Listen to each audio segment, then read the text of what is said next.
આદુ, મરચાં, લસણ, લીમડો, ધાણા ભાજી અને ઓળો, સ્મેશ કરેલો ઓળો, તળવા માટે તેલ, જીરું,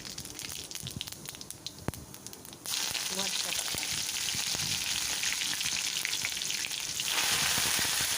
લીમડો, આદુ લસણનું પેસ્ટ,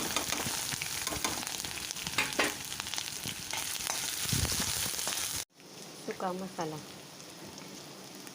સ્વાદ પ્રમાણે મીઠું,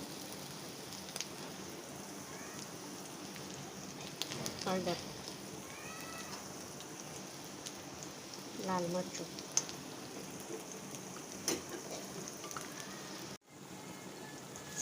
ઓળ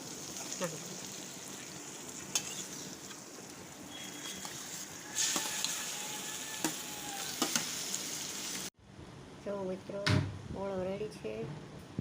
હવે તેના માથે ધાણા ભાજી નાખીએ. ઓળો ખાવા તૈયાર થઈ ગયો છે.